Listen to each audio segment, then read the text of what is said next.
Kondansatörlerin çoğunda kondansörü oluşturan iki metal plaka arasına elektrik iletmeyen bir madde konur. Bunun iki sebebi ya da faydası vardır. İlk olarak elektrik iletmeyen madde bu metal plakaların birbirine değmesini engeller ve bu son derece önemli. Çünkü eğer plakalar birbirine değiyor olsaydı devre tamamlanacağından yüklerin depolanması söz konusu olamazdı. Kondansatörün plakalar arasına elektrik iletmeyen bir madde koymanın ikinci sebebi ya da faydası aslında bunun kondansatörün kapasitesini arttırmasıdır. Evet, bu kondansatörün kapasitesini her zaman arttırır. Araya koyulan maddenin elektrik iletmemesi, plakalar arası uzaklığın ve alanın değişmemesi kondansatörün kapasitesini hep arttırır. Plakalar arasına konan bu maddeye dielektrik ya da yalıtkan diyoruz. Peki, yalıtkan maddenin kapasiteyi arttırmasının sebebi ne olabilir acaba? Anlayabilmek için size güzel bir örnek vermek istiyorum. Bir kondansatöre voltajı V olan bir pil bağladığınızda yükler ayrılmaya başlar. Pili devreden çıkarırsanız yükler plakada kısılı kalır. Çünkü artık negatif yüklerin pozitif yüklere ulaşabilecekleri bir yol yoktur. Bunun için devreden ayırdıktan sonra bile yük aynı kalır. Buna ek olarak voltaj da pilin voltajıyla aynı kalacaktır. Şimdi bu kondansatörün plakaları arasına bir yalıtkan madde koyduğumuzu düşünelim. Yalıtkan madde, atom ve moleküllerden oluşan bir madde ve yüklü bir kondansatörün plakaları arasına konduğunda yalıtkan maddedeki negatifler kondansatörün pozitif plakasına doğru çekilir. Yalıtkan madde iletken olmayan bir madde olduğu için negatifler pozitif plakaya geçemez ama o plakaya doğru kayarlar. Bu yalıtkan madde içindeki atom ve moleküllerin yüklerinin kutuplaşmasına sebep olur. Başka bir deyişle atomlar uzar ve bir uçları pozitif, diğer uçları da negatif olur. Buna ek olarak yalıtkan maddenin zaten kutuplaşmış olması da mümkün. Çünkü su gibi bazı elementler kendi kendilerine kutuplaşabilir.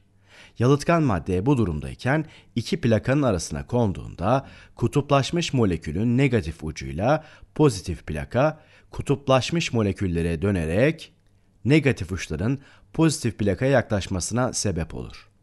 Her iki durumda da atom ve moleküllerin negatif uçları kondansatörün pozitif plakasına, pozitif uçları da kondansatörün negatif plakasına doğru hareket eder. İyi de bu kapasiteyi nasıl artırır? Kondansatörün plakaları arasındaki voltaj düşmesi kapasiteyi arttıran faktördür. Kondansatörün plakalarında hala aynı yük olmasına rağmen plakalar arası voltaja olan katkıları kısmen yok olması voltajı düşürecektir. Başka bir deyişle kondansatör plakasındaki pozitif yüklerin bazılarının voltaja yaptığı katkı yakınlarda negatif bir yük olduğu için nötrlenir. Aynı şekilde negatif plakadaki yük de aynı ama bu negatif yüklerin bazılarının voltaja yaptığı katkı yakınlarda pozitif bir yük olması yüzünden nötrleniyor. Bu sayede kondansatördeki toplam yük aynı kalırken plakalar arasındaki voltaj kutuplaşan yalıtkan madde sayesinde düşüyor. Kapasitenin tanımına bakacak olursak yük aynı kaldığında voltajın düşmesi, başka bir deyişle bu kesirdeki paydanın azalması elde edeceğimiz sonucu yani kapasiteyi arttırır.